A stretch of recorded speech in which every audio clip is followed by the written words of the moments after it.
नमस्कार दोस्तों, स्वागत है आपका study GS smart YouTube channel में। हम यहाँ पर कर रहे हैं एसएससी जीडी का प्रैक्टिस सेट। कल हम लोगों ने प्रैक्टिस सेट 1 कंप्लीट किया है। आज हम लोग दूसरा प्रैक्टिस सेट स्टार्ट करेंगे। अगर आप लोगों ने पहला वीडियो नहीं देखा है तो पहले प्रैक्टिस सेट जाकर आप लोग देखकर सॉल्व करिए, फिर दूसरा देखिएगा। तो चलिए फिर हम क्वेश्चन को स्टार्ट करते हैं। क्वेश्चन में आपको 5 सेकंड दिया जाएगा। हर एक क्वेश्चन के पीछे आप लोग को सॉल्व करना है। ये क्वेश्चन बेहद इंपॉर्टेंट होने वाले हैं आने वाले हमारे एसएससी जीडी एग्ज़ाम में। तो चलिए फिर हम क्वेश्चन को स्टार्ट करते हैं। आप लोग से एक अनुरोध है कि आप लोग वीडियो को ध्यान से देखिएगा और क्वेश्चन को सॉल्व करिएगा। तो चलिए फिर हम क्वेश्चन को स्टार्ट करते हैं। यहाँ पर हमारा फर्स्ट क्वेश्चन है कि यदि यदि राष्ट्रीय आपातकाल घोषित किया जाता है तो उसे प्रत्येक कितने समय बाद संसद द्वारा अनुमोदित कराना आवश्यक होता है। तो यहाँ पर ऑप्शन में दिया है 6 माह, सेकंड ऑप्शन में दिया है 1 वर्ष, थर्ड में दिया गया 2 वर्ष, फोर्थ में दिया गया है 3 वर्ष। तो आप लोग आंसर टिक कीजिएगा। तो चलिए फिर हम इसका आंसर बताते हैं। तो यहाँ पर जो इसका राइट आंसर होगा वो ऑप्शन फर्स्ट होगा। कौन सा? 6 माह। संसद से आपको, अगर देश में राष्ट्रीय आपातकाल लगता है तो आपको 6 माह के बाद उसे संसद द्वारा पुनः अनुमोदन कराना होगा आगे के बढ़ाने के लिए। तो चलिए फिर अगला हम क्वेश्चन देखते हैं। हमारा क्वेश्चन नंबर अगला है कि भारतीय नौसेना कानून कब पारित किया गया है, अर्थात भारतीय नौसेना कानून कब बना था। तो यहाँ पर ऑप्शन में दिया गया है कि 1927 में, सेकंड ऑप्शन में दिया गया है 1937 में, थर्ड ऑप्शन में दिया गया 1947 में, फोर्थ में दिया गया 1957 में। तो चलिए आप लोग राइट आंसर टिक कीजिए। चलिए फिर इसका राइट आंसर बताते हैं। इसका जो राइट आंसर वो कौन सा? ऑप्शन फर्स्ट है। 1927 में भारतीय नौसेना कानून पारित हुआ था। चलिए फिर अगला हम क्वेश्चन देखते हैं। हमारा अगला क्वेश्चन है कि मानव में सबसे बड़ा अंग कौन सा होता है। मानव शरीर में सबसे बड़ा अंग कौन सा होता है? ऑप्शन में दिया है त्वचा, सेकंड ऑप्शन में दिया गया है बड़ी आंत, थर्ड ऑप्शन में दिया गया है छोटी आंत, फोर्थ ऑप्शन में दिया गया है यकृत। चलिए आप लोग राइट आंसर टिक कीजिए।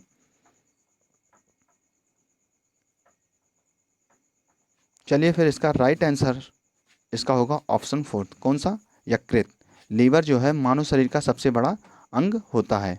चलिए फिर अगला क्वेश्चन हम देखते हैं। हमारा अगला क्वेश्चन है कि डेलोनिक्स रेजिया रफिन किसका वैज्ञानिक नाम है। ऑप्शन में दिया गया है बरगद का, गुलमोहर का, इमली का, चीकू का। तो चलिए आप लोग राइट आंसर टिक कीजिएगा।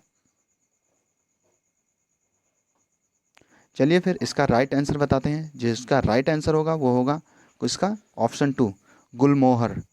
गुलमोहर जो है डोलिनिक्स रेजिया रैफिन जो गुलमोहर का वैज्ञानिक नाम है। चलिए फिर अगला हम क्वेश्चन देखते हैं। हमारा अगला क्वेश्चन है कि अमीबा किस प्रजाति के अंतर्गत आता है। ऑप्शन में दिया गया है प्रोटोजोआ, सेकंड ऑप्शन में दिया गया है एनिलिडा, थर्ड ऑप्शन में दिया गया है पोरीफेरा, फोर्थ में दिया गया है प्लेटीहेल्मिन्थेस। तो चलिए आप लोग राइट आंसर टिक कीजिएगा। चलिए फिर हम बताते हैं इसका जो राइट आंसर होगा वो कौन सा है। ऑप्शन फर्स्ट है प्रोटोजोआ। अमीबा जो है प्रोटोजोआ प्रजाति के अंतर्गत आता है। चलिए फिर अगला हम क्वेश्चन देखते हैं। हमारा अगला क्वेश्चन है निम्नलिखित में से कौन सफ़ेद फास्फोरस है। कौन सा सफ़ेद फास्फोरस है? ऑप्शन में दिया गया है, पहला ऑप्शन दिया गया है P1, सेकेंड ऑप्शन में दिया गया है P6, थर्ड ऑप्शन में दिया गया है P4 एंड फोर्थ ऑप्शन में दिया गया है P5। चलिए आप लोग राइट आंसर टिक कीजिएगा। चलिए फिर बताते हैं इसका जो राइट आंसर है ऑप्शन थर्ड है। कौन सा? ऑप्शन थर्ड P4 जो है यही सफ़ेद फास्फोरस है। चलिए फिर अगला हम क्वेश्चन देखते हैं। हमारा अगला क्वेश्चन है कि क्षारीय धातुओं का गुण क्या होता है। क्षारीय धातुओं का गुण क्या होता है? ऑप्शन में दिया है, पहला ऑप्शन में दिया है कि कमरे के तापमान पर अति अस्थिर होता है, सेकंड ऑप्शन में दिया गया है कि कमरे के तापमान पर वाष्पीकृत होता है, थर्ड ऑप्शन में दिया गया है कि इलेक्ट्रॉन को आसानी से प्राप्त करती है, फोर्थ ऑप्शन में दिया गया है कि इलेक्ट्रॉन को आसानी से छोड़ देती है। तो चलिए आप लोग राइट आंसर टिक कीजिएगा। तो चलिए बताते हैं इसका जो राइट आंसर होगा वो ऑप्शन फोर्थ है। कौन सा? ऑप्शन फोर्थ है। क्षारीय धातुओं का यह गुण होता है कि वो इलेक्ट्रॉन को आसानी से छोड़ देती हैं। चलिए फिर अगला क्वेश्चन देखते हैं। हमारा अगला क्वेश्चन है कि कंचनजंगा राष्ट्रीय उद्यान किस राज्य में है। ऑप्शन में दिया गया है कि महाराष्ट्र में, सेकंड ऑप्शन में दिया उड़ीसा, थर्ड में दिया गया है कि राजस्थान, फोर्थ में दिया गया है सिक्किम। चलिए आप लोग राइट आंसर टिक कीजिएगा। चलिए फिर बताते हैं, इसका जो राइट आंसर होगा वो है ऑप्शन फोर्थ है। कौन सा? कंचनजंगा जो राष्ट्रीय उद्यान है ये कहाँ पर है? ये सिक्किम राज्य में है। चलिए फिर अगला हम क्वेश्चन देखते हैं। हमारा अगला क्वेश्चन है कि कर्मा नृत्य किस राज्य से संबंधित है? ऑप्शन में दिया है, पहला ऑप्शन पश्चिम बंगाल, सेकंड ऑप्शन दिया गया है सिक्किम, थर्ड ऑप्शन दिया गया है मध्य प्रदेश, फोर्थ दिया गया है उत्तर प्रदेश। चलिए आप लोग राइट आंसर टिक कीजिएगा। तो चलिए फिर बताते हैं, इसका जो राइट आंसर है वो कौन सा है? मध्य प्रदेश। कर्मा जो नृत्य है ये मध्य प्रदेश से संबंधित है, मध्य प्रदेश में यह नृत्य संबंधित है। चलिए फिर अगला हम क्वेश्चन देखते हैं। हमारा अगला क्वेश्चन है कि निम्नलिखित में से कौन सी लासेज फेयर प्रणाली के अंतर्गत आता है? और क्वेश्चन है हमारा कि निम्नलिखित में से कौन सी एक लासेज फेयर प्रणाली, कौन सी प्रणाली लासेज फेयर प्रणाली की एक विशेषता है? ऑप्शन में दिया है कि भारत का कोई हस्तक्षेप नहीं करता है, अर्थात सरकार का कोई हस्तक्षेप नहीं होता है। सेकंड ऑप्शन में दिया है कि बाजार के कारक अत्यधिक नियंत्रक होते हैं। थर्ड थर्ड ऑप्शन में दिया गया है यह एक समाजवादी प्रणाली है। फोर्थ में दिया गया है सरकार का सर्वाधिक हस्तक्षेप होता है। चलिए आप लोग राइट आंसर टिक कीजिएगा। चलिए फिर बताते हैं, इसका जो राइट आंसर है वो कौन सा है? फर्स्ट ऑप्शन है, जिसमें कहा गया है कि सरकार का कोई हस्तक्षेप नहीं होता है, यही होता है लासेज फेयर प्रणाली। चलिए फिर अगला हम क्वेश्चन देखते हैं। हमारा अगला क्वेश्चन है कि सल्फर डाई सल्फर डाइऑक्साइड का प्रदूषण निम्नलिखित में से किसका अत्यधिक वृद्धि होने का सूचक है? किसका? सल्फर डाइऑक्साइड का प्रदूषण। ऑप्शन में दिया गया है कि पहला शैवाल, सेकंड ऑप्शन में दिया गया है लाइकेन, थर्ड ऑप्शन में दिया गया है बायोफ्राइटस, फोर्थ में दिया गया है 2 और 3 दोनों। तो चलिए आप लोग राइट आंसर टिक कीजिएगा। चलिए फिर बताते हैं, इसका जो राइट आंसर है वो कौन सा है? सल्फर डाइऑक्साइड के प्रदूषण जब बढ़ता है तो इसमें लाइकेन की भी वृद्धि होती है और ब्रायोफाइटस का, अर्थात हमारा ऑप्शन जो राइट है वो है ऑप्शन फोर्थ है। चलिए फिर अगला हम क्वेश्चन देखते हैं। हमारा अगला क्वेश्चन है कि सबूत बताते हैं कि पृथ्वी पर जीवन का अस्तित्व करीब कितने वर्ष से है? ऑप्शन में दिया गया है 3.5 मिलियन वर्ष, सेकंड ऑप्शन में दिया 35 बिलियन वर्ष, थर्ड ऑप्शन में दिया 35 मिलियन वर्ष, फोर्थ में दिया गया है 3.5 बिलियन वर्ष। चलिए आप लोग राइट आंसर टिक कीजिएगा। चलिए फिर बताते हैं, इसका जो राइट आंसर है ऑप्शन फोर्थ है। कौन सा? ऑप्शन फोर्थ है। 3.5 बिलियन वर्ष से यह सबूत है कि पृथ्वी पर जीवन का अस्तित्व है। चलिए फिर अगला हम क्वेश्चन देखते हैं। हमारा अगला क्वेश्चन है कि हॉलीवुड कहाँ स्थित है? कहाँ स्थित? ऑप्शन में दिया गया है न्यू जर्सी, सेकंड ऑप्शन में दिया गया है फ्लोरिडा, थर्ड ऑप्शन में दिया गया है लंदन एंड फोर्थ ऑप्शन दिया गया है कैलिफोर्निया। तो चलिए आप लोग राइट आंसर टिक कीजिएगा। चलिए फिर बताते हैं, इसका जो राइट आंसर है वो ऑप्शन फोर्थ है। कौन सा? कैलिफोर्निया। जो हमारा हॉलीवुड है वो कहाँ स्थित है? अमेरिका के कैलिफोर्निया में। चलिए फिर अगला हम क्वेश्चन देखते हैं। हमारा अगला क्वेश्चन है कि भारत का सबसे लंबा राष्ट्रीय महामार्ग कौन सा, नेशनल हाईवे कौन सा है? तो यहाँ पर ऑप्शन में दिया गया है कि नेशनल हाईवे 4, सेकंड ऑप्शन में दिया गया नेशनल हाईवे 44, थर्ड में दिया गया नेशनल हाईवे 10 एंड फोर्थ में दिया गया नेशनल हाईवे 5।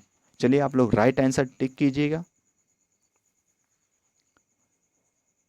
चलिए फिर बताते हैं, इसका जो राइट आंसर है ऑप्शन कौन सा है? सेकंड ऑप्शन है। नेशनल हाईवे 44 जो है ये भारत का सबसे लंबा राष्ट्रीय राजमार्ग है, महामार्ग है। चलिए फिर अगला हम क्वेश्चन देखते हैं। हमारा अगला क्वेश्चन है कि निम्नलिखित में से कौन सा एक बौना ग्रह नहीं है? ऑप्शन में दिया गया है कि मंगल ग्रह, सेकंड ऑप्शन में दिया गया है मेक, थर्ड ऑप्शन में दिया गया है प्लूटो एंड फोर्थ ऑप्शन में दिया गया एरिस। चलिए आप लोग राइट आंसर टिक कीजिएगा। चलिए फिर बताते हैं, इसका जो राइट आंसर है ऑप्शन फर्स्ट है। यह एक ग्रह है, यह एक बौना ग्रह के अंतर्गत नहीं आता, बाकी तीनों ये बौने ग्रह के अंतर्गत आते हैं। चलिए फिर अगला हम क्वेश्चन देखते हैं। हमारा अगला क्वेश्चन है कि वर्ष 1526 में पानीपत का युद्ध बाबर और किसके बीच लड़ा गया था? ऑप्शन में दिया गया है कि फर्स्ट ऑप्शन है राणा सांगा, सेकंड ऑप्शन में दिया गया मोहम्मद बिन तुगलक, थर्ड ऑप्शन में दिया गया हेमू एंड फोर्थ ऑप्शन में दिया गया है कि इब्राहिम लोदी। तो चलिए फिर आप लोग राइट आंसर टिक कीजिएगा। तो चलिए फिर बताते हैं इसका जो राइट आंसर है वो कौन सा है, ऑप्शन फोर्थ है। 1526 में पानीपत का युद्ध बाबर और इब्राहिम लोदी के बीच लड़ा गया था। यहीं पर लोदी वंश का अंत होता है और बाबर मुगल वंश के उत्थान होता है। तो चलिए फिर अगला क्वेश्चन देखते हैं। हमारा अगला क्वेश्चन है कि बैरोमीटर का आविष्कार किसने किया था। ऑप्शन में दिया गया है कि एवांजेलिस्ता टोरिसेली ने, सेकंड ऑप्शन में दिया गया है कि चार्ल्स जेवियर थॉमस ने, थर्ड ऑप्शन में दिया गया है एडवर्ड टेलर ने, फोर्थ ऑप्शन में दिया गया है कि गुस्ताव ताउसेक ने। तो चलिए आप लोग राइट आंसर टिक कीजिएगा। चलिए फिर बताते हैं इसका जो राइट आंसर है वो ऑप्शन फर्स्ट है हमारा, एवांजेलिस्ता टोरिसेली यही बैरोमीटर का आविष्कार किए थे। चलिए फिर अगला हम क्वेश्चन देखते हैं। हमारा अगला क्वेश्चन है कि पुलित्जर पुरस्कार को किस वर्ष में स्थापित किया गया था। ऑप्शन में दिया गया है 1762, सेकंड ऑप्शन दिया गया 1883, थर्ड ऑप्शन में दिया गया है 1917 एंड फोर्थ ऑप्शन में दिया गया 1965। चलिए फिर आप लोग राइट आंसर टिक कीजिएगा। चलिए फिर बताते हैं हम इसका जो राइट आंसर होगा वो ऑप्शन थर्ड है, 1917 से। कब से?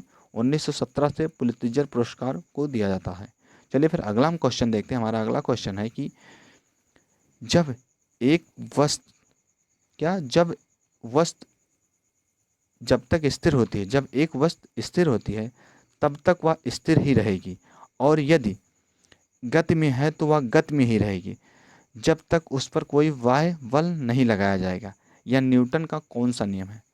अर्थात कह रहा है अगर कोई वस्तु गति में है तो गति ही अवस्था में रहेगी, और अगर स्थिर अवस्था में है तो स्थिर ही रहेगी जब तक उस पर कोई बाह्य बल आरोपित न किया जाए। तो यहाँ पर ऑप्शन में दिया गया है, हमारा फर्स्ट ऑप्शन है कि प्रथम नियम है न्यूटन का, सेकंड ऑप्शन है न्यूटन का द्वितीय नियम है, और थर्ड ऑप्शन है न्यूटन का तृतीय नियम, और फोर्थ ऑप्शन है चतुर्थ नियम। तो चलिए आप लोग राइट आंसर टिक कीजिएगा। तो चलिए फिर बताते हैं इसका जो राइट आंसर है वो ऑप्शन है सेकंड। कौन सा? ऑप्शन सेकंड है, न्यूटन का द्वितीय नियम है यही। चलिए फिर अगला हम क्वेश्चन देखते हैं। हमारा अगला क्वेश्चन है कि क्या होगा यदि किसी वस्तु को ऊंचाई से नीचे गिराया जाए और वहां हवा का प्रतिरोध ना हो। अर्थात किसी वस्तु को ऊंचाई से नीचे गिराया जाए और वहां पर हवा ना हो, तो उस अवस्था में वस्तु की स्थिति में क्या परिवर्तन होगा। तो यहाँ पर ऑप्शन में दिया गया है, पहला ऑप्शन दिया गया है कि वह एक स्थिर गति और त्वरण के साथ नीचे गिरेगी। सेकंड ऑप्शन में दिया गया है उसका त्वरण कम हो जाएगा। थर्ड ऑप्शन में दिया गया गति और त्वरण दोनों में वृद्धि होगी, एंड फोर्थ ऑप्शन में दिया गया है उसकी गति बढ़ जाएगी। तो चलिए आप लोग राइट आंसर टिक कीजिएगा। चलिए फिर बताते हैं इसका जो राइट आंसर होगा ऑप्शन फोर्थ है। कौन सा? उसकी गति, अर्थात वस्तु की गति बढ़ जाती है। चलिए फिर अगला हम क्वेश्चन देखते हैं। हमारा अगला क्वेश्चन है कि भारत की प्रधानमंत्री के सेवानिवृत्त होने की उम्र क्या है। अर्थात भारत के प्रधानमंत्री के रिटायर होने की उम्र क्या है। तो यहाँ पर ऑप्शन में दिया गया है कि फर्स्ट ऑप्शन है 60 वर्ष, सेकंड ऑप्शन है 70 वर्ष, एंड फोर्थ ऑप्शन है 80 वर्ष। थर्ड ऑप्शन में 80 वर्ष एंड फोर्थ है कोई सीमा नहीं है। तो चलिए आप लोग राइट ऑप्शन टिक कीजिएगा। चलिए फिर इसका राइट आंसर बताते हैं। इसका राइट ऑप्शन ऑप्शन फोर्थ है। कौन सा? इसकी कोई सीमा नहीं है, प्रधानमंत्री बनने की कोई सीमा नहीं है। मिनिमम जो एज होनी चाहिए वो है 25 वर्ष। इसके बाद जितनी भी उम्र तक आप प्रधानमंत्री बने भी रह सकते हैं। तो चलिए फिर अगला हम क्वेश्चन देखते हैं। हमारा अगला क्वेश्चन है कि प्रथम प्रोग्रामिंग भाषा कौन सी है। ऑप्शन में दिया गया है पर्ल, सेकंड ऑप्शन में दिया गया है फोर्ट्रॉन, थर्ड ऑप्शन में दिया गया है विजुअल बेसिक, एंड फोर्थ में दिया गया है सी। चलिए फिर आप लोग राइट आंसर टिक कीजिएगा।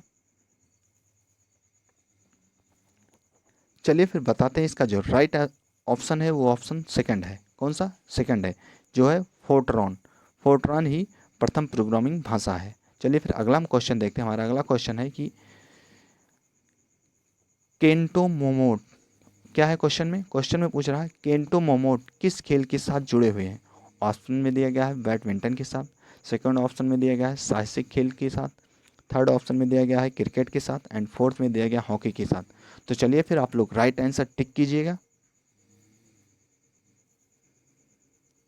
तो चलिए फिर बताते हैं इसका जो राइट ऑप्शन होगा वो ऑप्शन फर्स्ट है, बैडमिंटन। केंटो मोमोड जो है बैडमिंटन के साथ संबंध रखते हैं। तो चलिए फिर अगला हम क्वेश्चन देखते हैं। हमारा अगला क्वेश्चन है कि फ्रीडम ऑफ एग्जाइल पुस्तक के लेखक कौन है। ऑप्शन में दिया गया है first option Aurobindo Ghosh, second option में दिया गया KPS गिल, थर्ड ऑप्शन में दिया गया नीरज चौधरी एंड फोर्थ में दिया गया है दलाई लामा। चलिए आप लोग राइट आंसर टिक कीजिएगा। चलिए फिर बताते हैं इसका जो राइट आंसर है वो ऑप्शन फोर्थ है, Dalai Lama. Freedom of exile पुस्तक के लेखक हैं दलाई लामा। तो आज के लिए इतना ही। अब अगले टेस्ट में करेंगे अगला टेस्ट सीरीज थर्ड। तो आज के लिए इतना ही। Thank you. अगर आप लोग को वीडियो अच्छा लगा हो तो वीडियो को लाइक करिए, शेयर करिए और चैनल को सब्सक्राइब